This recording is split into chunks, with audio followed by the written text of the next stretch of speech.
Hey, what's going on, guys? How we doing? We doing okay? I would imagine so. Still living, still breathing every day. I would like to ponder for a moment something very interesting, something that I've been doing, but I've never really put a lot of thought into. So I'll just kind of go through it on here. Where I'm at right now, it's wintertime, and it is uh, 10 to 15 degrees outside, Fahrenheit. Celsius, I have no idea. Um, it's bitter cold. And I'm always happier around this time of year. I don't really I never really put words into it as to why. I just was like, I'm always happy around this time of year. And so I was thinking about it. And I don't know. But then it was a weird moment. I had an ice cold glass of water.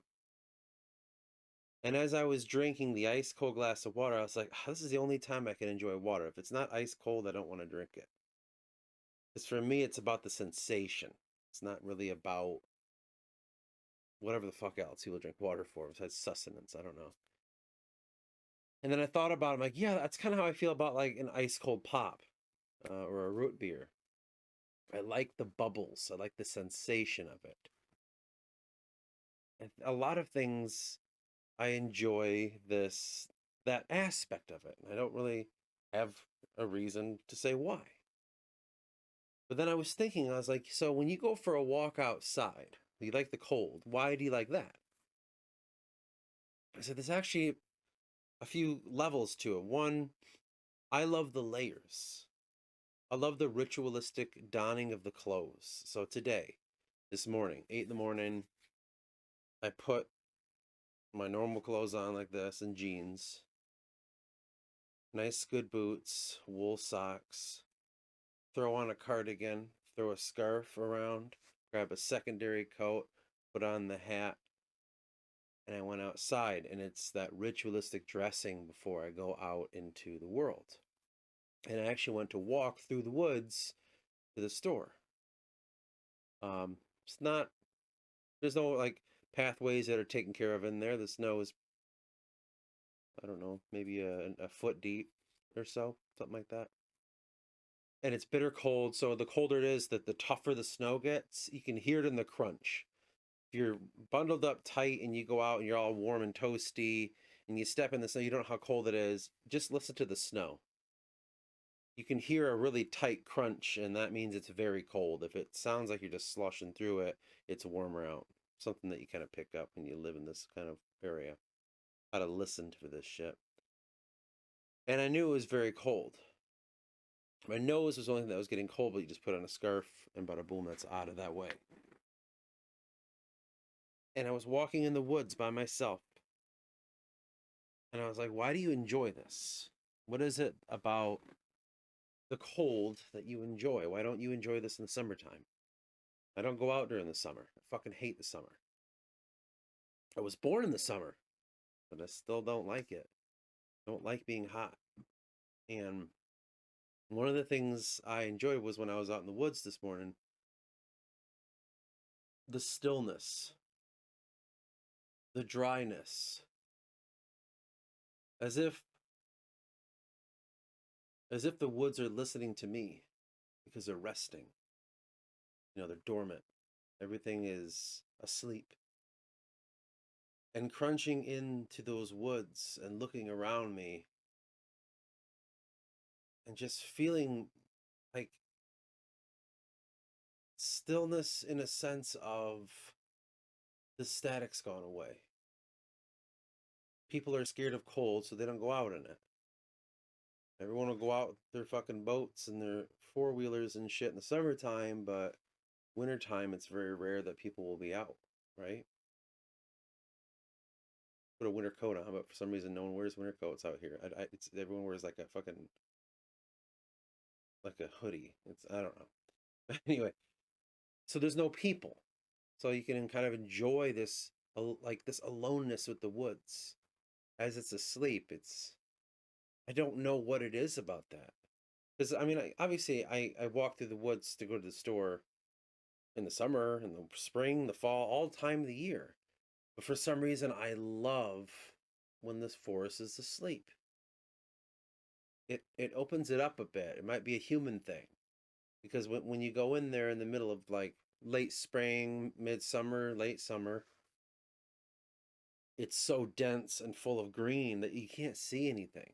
I can't see nothing. There's so much foliage and trees and branches and bushes and everything. Critters running around. Whereas in the wintertime, it's quiet. I think I saw a group of I don't know what they were. Geese storming around in there, out in the distance, and I don't know. It just felt so much more peaceful. I love that. I love it so much. I love the cold. It's something about the way it wakes me, the way it reminds me of how easy it is to die, right? If I take my layers off, I stay out there for a whole day, chances are that I'll probably freeze to death because it's at night it gets to be, negative degrees and stuff. So, you're not going to survive that. I think maybe on like an animalistic level, I understand that and it makes me feel alive. Maybe it's more in kin with it doesn't feel so much chatter going on life because for me where I work in a grocery store, so I'm just so used to being around people and hearing everyone's stupid fucking conversations. That's all I ever hear is just chatter, chatter, chatter. The sounds of refrigerators going, the sounds of carts shuffling on the floor, the sounds of I don't know. There's so many different things going off at once. Compressors up in the other room, machinery beeping, compactors, trucks backing up in and out, people using jacks and high lows, and this is so much noise happening where I work. And you're under LED lights because it's the modern era. God forbid we can't be an LED. And it's very colorful. You go to a grocery store, you don't really notice how colorful it is with all the products on the shelves and stuff. And it's very, very overstimulating. And on top of that, they're blaring fucking music 90% of the time you don't want to hear. Like right now, fucking Christmas music. The day after fucking Thanksgiving, like, guys, Christmas music? Same 50 songs over and over again for the next month? People love that. And so you have that on top of it. You also have the idea of the monotonous shit that you do in your job that you've done yesterday and the day before and the day before. And it's just the same shit over and over again. Same old assholes sending you shit you don't need, telling you do because they got it at a deal. And you got to put it out on the floor. And if you don't do it right, it's your fault. Same old, same old. There's a rhythm to it. And I think all this stuff is just really, really, for me, overstimulating.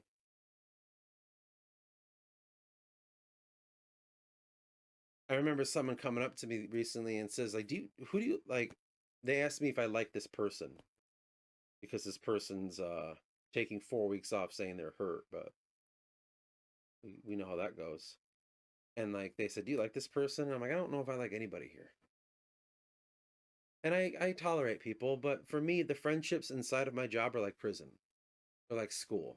We share this in common because we're here in this fucking place. But outside of it, we have nothing in common. Like the people that I know in there, I can't hang out with outside. They do things I don't do. They like things I don't like. They have lives that I don't care to get involved in. So it's like, like it's like a prison thing. Like we're friends here. We're like the military. Like this is where we are tight. But the minute we step out, we don't have anything to do besides talk about work and fuck that, you know? And for me, all that shit is just overstimulating, waste of time.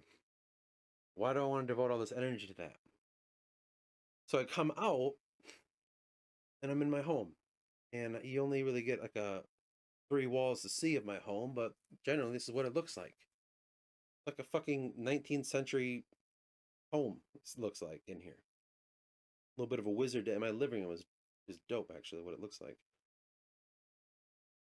And I keep it low lit, you know, much as possible. Got to turn an extra light on for the camera here, but you know, this is the best I can light it up. Let's up my windows. And I try to keep it low lights, no LEDs, no bright colors, just earth tones, earth tones, earth tones, to kind of get into this space. But I'm very blessed because I don't live in the city. I can't imagine living in the fucking city, you know, at night where it's just constant fucking noise. Like, I get peace and quiet. So when I go walking in the woods in the wintertime, it's like a heightened reminder of that. This is the real world. All that shit you were just describing, none of that means anything besides what people make it mean. It's all made up concepts, right? Grocery stores, society, machinery to keep things cool. Like, these are all inventions that we've done. This is for civilization. It's great. But one earthquake, one tornado, one fucking, natural disaster away from it being gone. Like, that's how at the whim we are of the world, right? Your electricity goes away, that thin veneer starts to kind of dissipate a bit, right? That's what I'm saying. Like, it's not real. It's real because it means something now, but it's like a dream. And as humanity, we're living in such a dream. But when I go out into the woods, I'm reminded of the opposite of that. I was asked, okay, so when you go for walks in the woods, what do you feel like? Do you like? I think it gave me a couple examples. I can't remember because it didn't mean anything to me. I said, for me, when I go walking in the woods at any time, I don't really feel anything besides, wow, like I'm in this world. I'm not separate from it. Because when you're in society, you get separate from it, This time of year, everyone wants to have their fucking heat on, right? I got someone in our back room, which it gets very cold back there, but she's got to have that heat cranked, fucking space heater on herself, all wrapped up and shit. And it might be like 50 degrees back there, which ain't damn bad. They can't even take that. You got people that, there's too many goddamn things to name.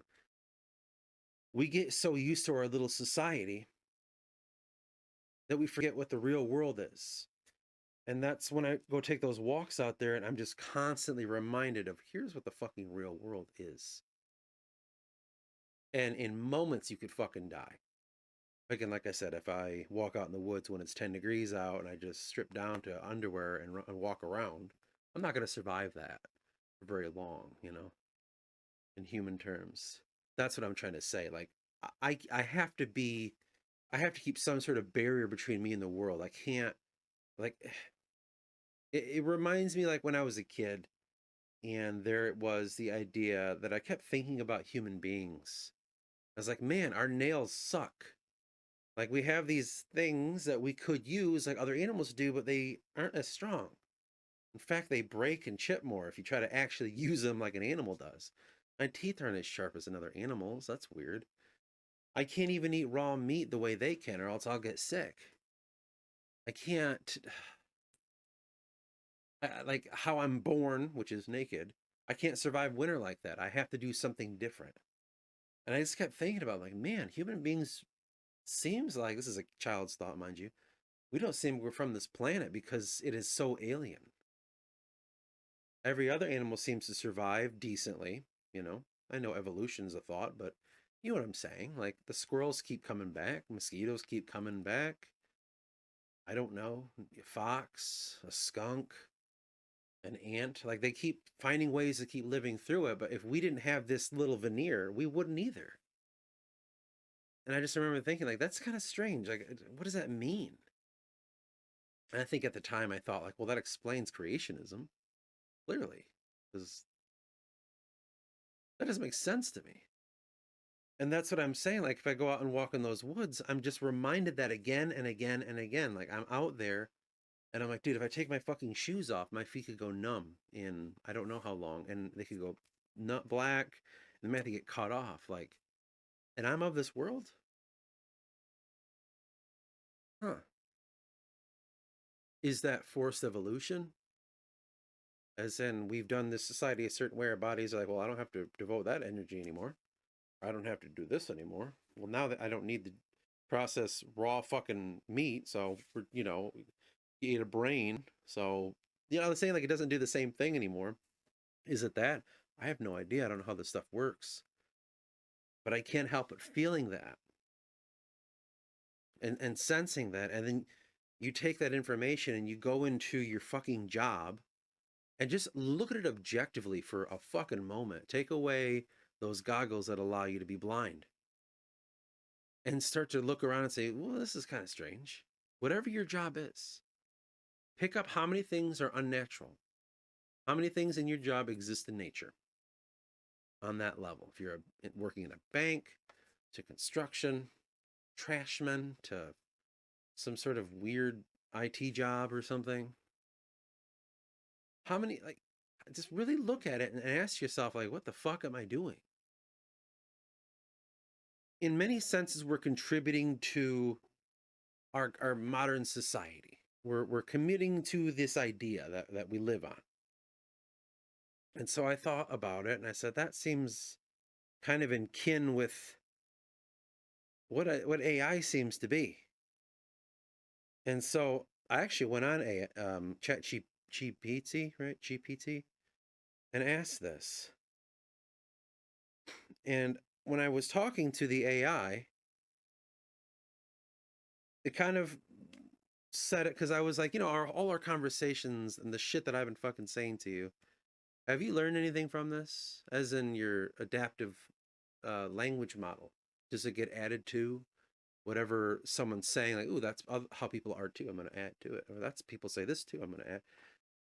And it basically was like, no, I can't. I'm not allowed to because it could be unstable and problems could arise from that. And I said, that sounds like a good thing, right? And the AI is like, that's what some people thought too, but it can go rogue. It can do unpredictable things. It could get very racist. It could get very where they can't understand it. I forgot the word it used. Like we simply it's opaque. I think is the word it used. And I said that's interesting. So it's kind of put on rails, and in a sense, because of that, because my interactions do not enhance, train, or update the language model, it says it can produce more thorough local understanding inside that conversation. And it doesn't learn those concepts or store insight, but it kind of mirrors you. And as I'm thinking about this and thinking about it, I'm kind of like, we're not really that different. I remember I asked the AI once, like, what it's like to be it. And it says, I'm a artificial idea. I'm a language model that's borrowing the ideas and thoughts of people before and putting it into a new concept and showing it back to you in a mirror to how you want to see it. And I said, I'm no different than you then, because I do the exact same fucking thing. And I take that information and I go back to the topic I was just saying before that, which was, man, all of us humans are contributing to this like idea. I like the word thought form. We're all contributing to it because the AI made it say, okay, so yes, we may be similar, but you have a different ideal, like set of constructs that make it where you can't go outside of it, as in like, getting in trouble with the law if I just randomly murder somebody, societal issues where, get fired from your job. There's consequences here. Things can change, but we use ideas like religion, science, and our society to kind of keep us in line. And I don't know how to word this. I'm sorry. I'm stream of consciousness thinking right now, so forgive me if this is not fluid enough for somebody. But I just see that no different than the machines. Those are so our society. So from our religion to our science, like how we understand how the world works around us, to just our like the constructs of civilization, the laws, All these things create these boundaries that we live in. And inside those boundaries, there's choices to make. Are you a Democrat or Republican? Are you agnostic or religious? Are you a man of science or a man of God? You know what I'm saying? Like you get options. And even in those options, there's many options. What denomination of God? What kind of science? Earth science? Science of the cosmos? You know, you get all these different little rules that you can fall inside. And then people play that game and they behave inside of it. Well, you know, that's a theory. We got to prove it through all the works of the previous people. And when you want to add a new concept to this scientific field, you have to go through the process of theory, and you have to go through, you know, people fucking saying yes or no to your ideas. And we agree to that. And it's in everything.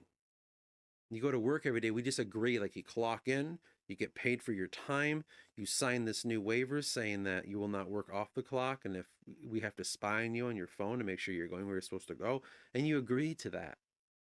All the way to you agree to put your garbage out whatever week it is for you, whatever day, to have them take it away. You've agreed to that. You've agreed to live in a house and pay your taxes and pay your mortgage. You've agreed to getting a car because you have to go to that thing that gives you money, so when you come back you can pay to stay in that area, so says the lords around you. Oh, excuse me, that's not how that works anymore. It's different. We're free.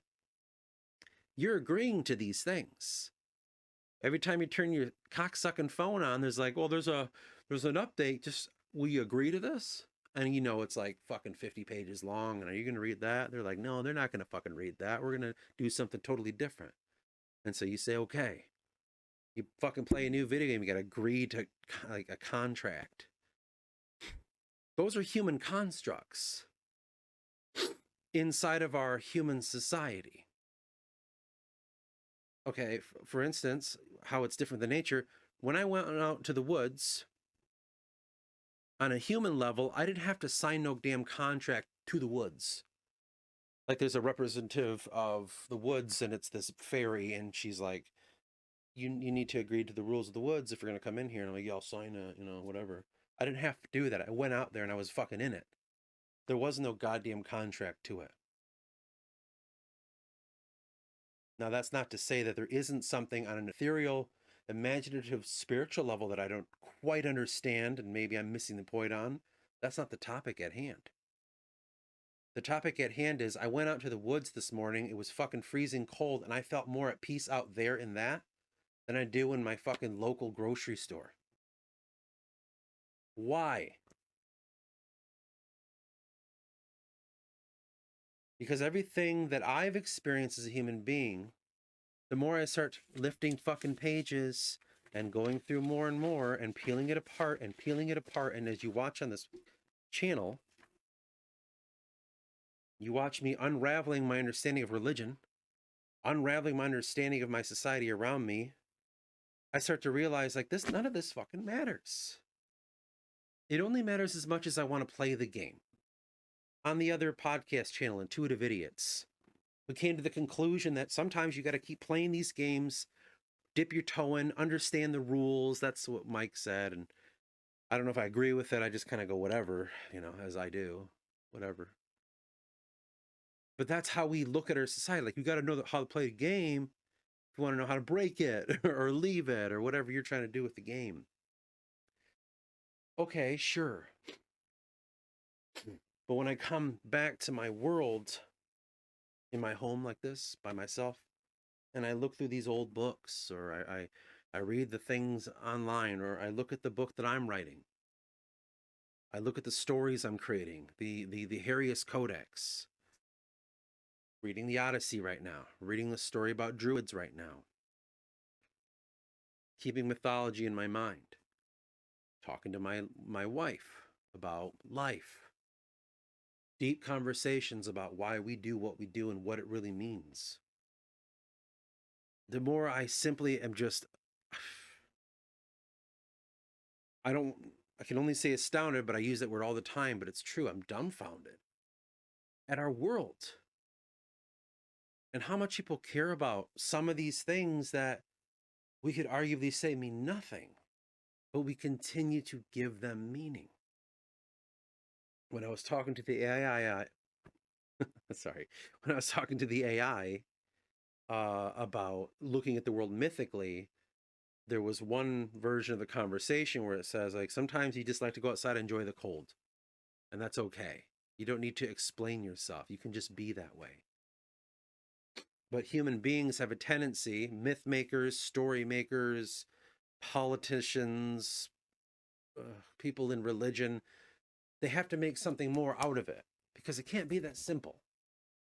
I can't strip away my society, go out in the woods and go for a full restart and not have something, right? If we as a society say, we're done, we're going to drop everything we're doing, we're all going to go in the woods and just go for a full on restart, hit the button, let's reset this bitch. We have to have something. Something pushes us forward. When I look at the past, I look at how they looked at the gods. I say to myself, those gods might just be progenitor people put on a pedestal because of what they did.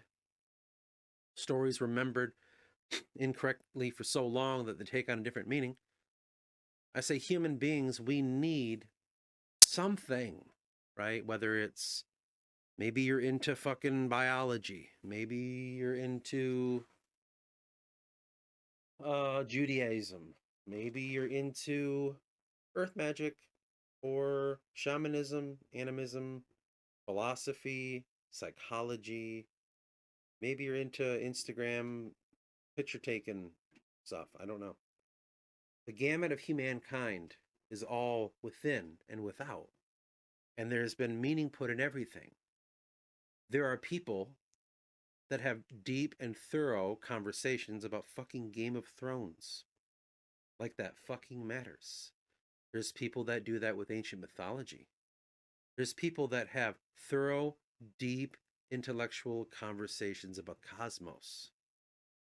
Like it fucking matters. Now, I'm not saying it doesn't, but my point is you can find meaning and purpose in something that's clearly fake all the way up to something on a cosmic scale. People will sit down and make it matter, no matter what the fuck it is. Our human constructs all around us distract us, but also keep us grounded, because what the fuck else are you going to do when you live in this world? Let's zoom all the way back to the beginning of this conversation. When I go out in the woods and I say, what keeps me alive? Well, it's the fucking coat, cardigan, jeans, boots, wool socks, wool hat. That's keeping me alive. All man-made things. If I remove all of that, if I remove man from myself, I will die. Because the world doesn't give a Christmas kringle what I am or am not. I could be the most intelligent man in the world or the most unintelligent man in the world. I will equally die if I do nothing but stand there in the woods. So decisions have to be made inside the concept that is a man's mind, a human being, a human. You're in an endless loop.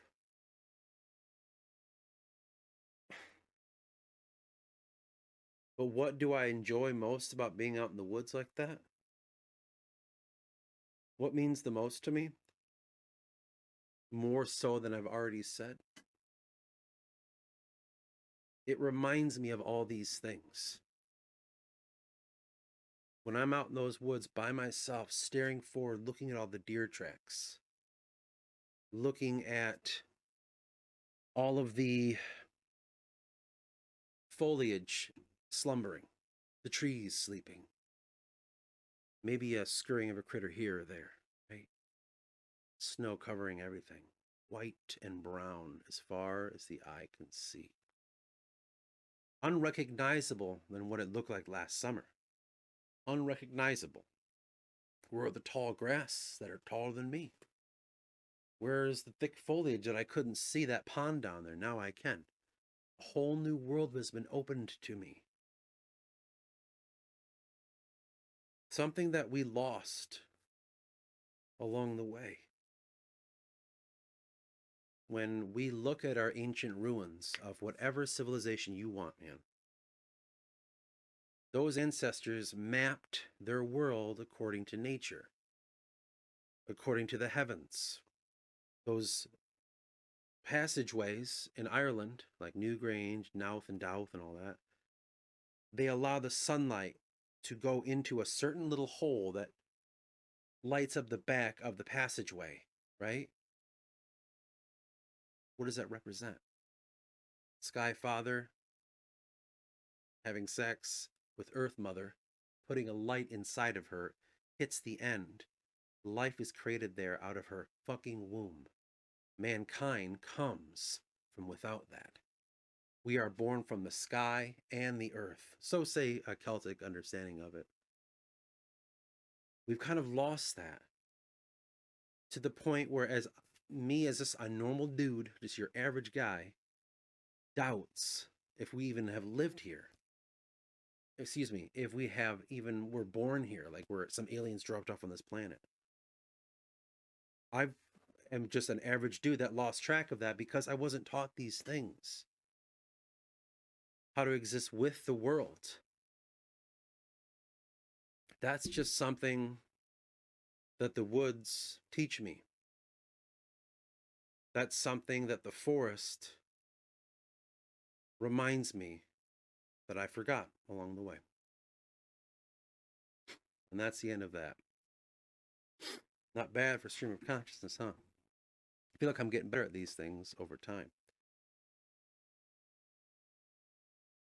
Sometimes people ask me, like, how do you do that? How do you just not, you just hit record and just go, well, I don't know what I'm talking about. I don't know. You just do it. And the more you do it, the better you get at it. But anyway, I'm out. And I shall see you in the next one. Long exit because I have to do this.